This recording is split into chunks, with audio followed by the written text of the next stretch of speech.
एक दैत्य आया है, दैत्यो नामना तृणाव्रतः। तृणाव्रत जो चक्रवात बवंडर के स्वरूप में आया है, भगवान को आकाश की ओर ले जाता है। भगवान उसका भी उद्धार करते हैं। भगवान उसका भी उद्धार किए। धीरे धीरे अब परमात्मा बड़े हो रहे हैं। एक दिन की बात है कि गर्गाचार्य जी वहां से गुजरे हैं। अब नंदराय जी ने देखा गर्गाचार्य जी आए हैं, आदर सत्कार करके आसन दिए। महाराज कहाँ को जा रहे हैं और कहाँ से आ रहे हैं?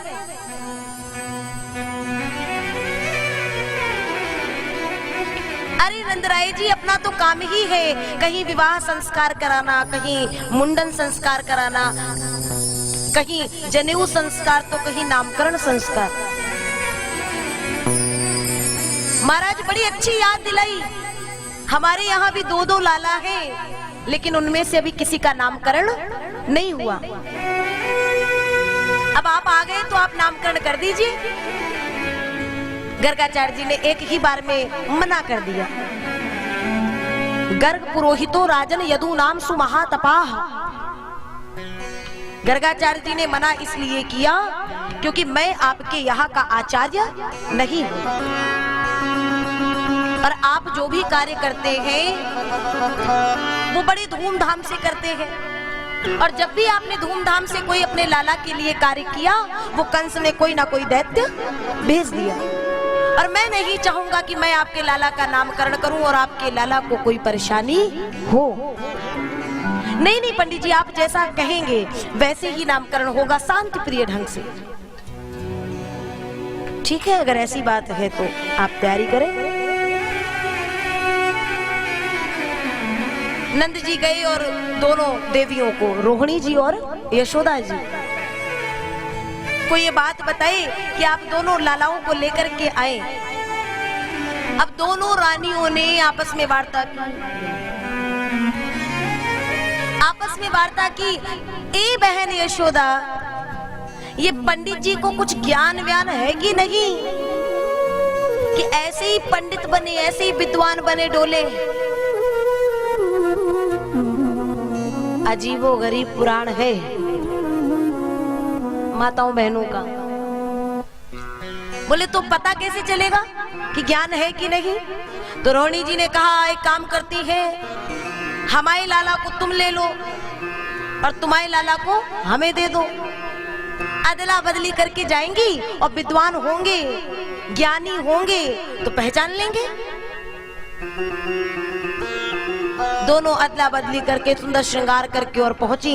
वहां पहुंचने पर बढ़िया सुंदर पूजन इत्यादि का जो कार्य है वो पूर्ण हुआ। और गर्गाचार्य जी ने जैसे ही देखी माताओं की ये चतुराई, मन ही मन मुस्कुरा रहे हैं।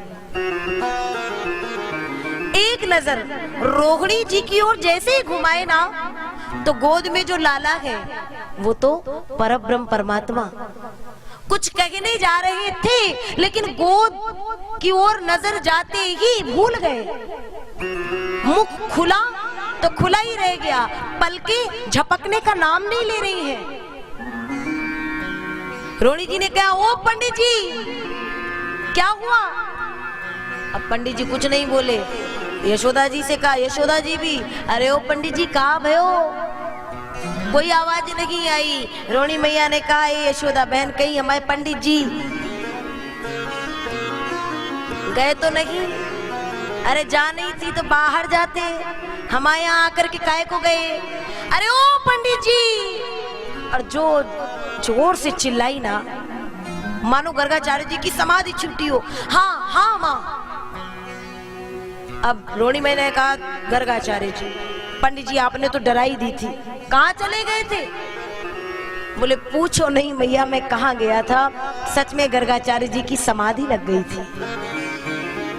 परब्रह्म परमात्मा नारायण जो दिखा गए, तुम्हारा समाधि लगना तो स्वाभाविक है। और कहते हैं कि आपकी गोद में जो बालक हैं वो किसके हैं? यशोदा जी के इधर बालक हैं। ए यशोदा मैया, तू तो अपनी समस्त चिंताओं को छोड़ दे, क्योंकि ये तेरा लाला कोई साधारण लाला नहीं है, ये तो साक्षात। भगवान ने कहा बस फुल स्टॉप, यहीं पे आगे मत करो, क्योंकि कहने जा रहे थे ये साक्षात परब्रह्म परमात्मा है, और कह देते तो माँ उन्हीं भगवान की तरह, शालिग्राम भगवान की तरह, इत्यादि भगवानों की तरह भगवान को अलमारी में बैठा देती। और भगवान ने कहा देखो ये भोग लगाएगी, वैसे ही पूजा करेगी, मेरी आगे की कोई लीला होने वाली नहीं है, बात बदल दो। गर्गाचार्य जी ने कहा अरे ये तो साक्षात समस्त गुणों की खान है, तू तो अपनी समस्त चिंताओं को छोड़ दे। जो यशोदा जी की गोद में बालक है वो अयम ही रोहिणी पुत्रो रमयन श्रुहदो गुणई, ये रोहिणी जी के पुत्र हैं। इनमें बल की अधिकता होने के कारण इनका एक नाम होगा बलराम, और जिनका बल, जिनकी शक्ति संपूर्ण विश्व का कल्याण करेगी, ऐसे पुत्र का एक और नाम होगा बलभद्र। और जो रोहिणी जी की गोद में बालक है ये कृष्ण पक्ष में जन्म होने के कारण मैं इनका क्या नाम रखूं, इनको किस नाम से मैं बुलाऊं, किस नाम से पुकारूं। मेरी बुद्धि में, मेरी मति में वो सामर्थ्य नहीं है जो उस विराट को किसी एक नाम में समेट पाए। और तब कहते मानस की उस चौपाई के साथ में इनके नाम अनेक अनुपाय, इनके नाम अनेक अनुपाय, इनके नाम अनेक अनुपाय, इनके नाम अनेक अनुपाय, मैं रब कहाब सुमति अनुरूपा, मैं रब कहाब सुमति अनुरूपा, जो आनंद सिंधु सुख राशि, जो आनंद से सिर सुख राशि। मैं अपनी मति के अनुसार, अपनी बुद्धि के अनुसार इनका नाम रखता हूँ, जो आनंद के सिंधु है, समस्त सुखों की राशि है। सी करते करते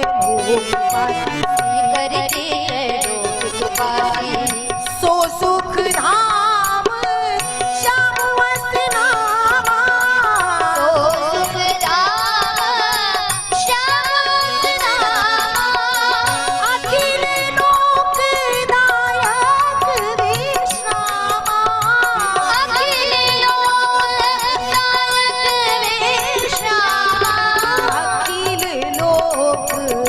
लोकदायक विश्रामा, अखिल लोकदायक विश्रामा। सो सुख धाम श्याम अस नामा, अखिल लोकदायक विश्रामा। श्याम वर्ण होने के कारण नाम श्याम, कृष्ण पक्ष में आने के कारण कृष्ण, गौ पालन करेंगे तो गोपाल।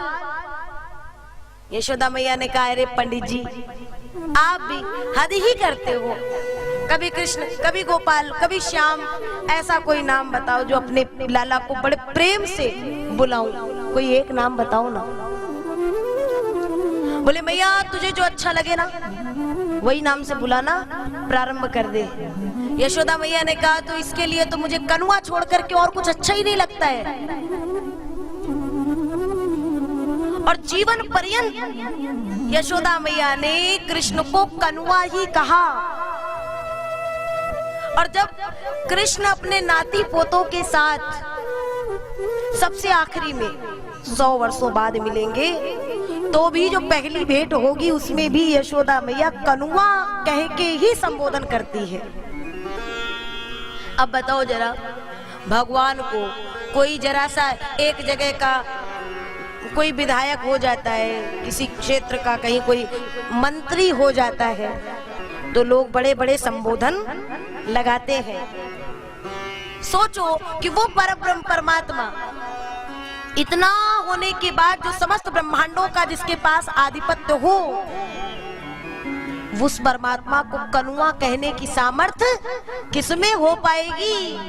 उसी में हो पाएगी जिसने भगवान को अपने प्रेम रस की धार से सराबोर कर दिया है। और वो है यशोदा मैया। और इसीलिए तो आज भगवान उसके यहाँ आए हैं। इस तरीके से यह नामकरण की सुंदर ये लीला पूर्ण हुई। अब धीरे धीरे परमात्मा और बड़े होते हैं।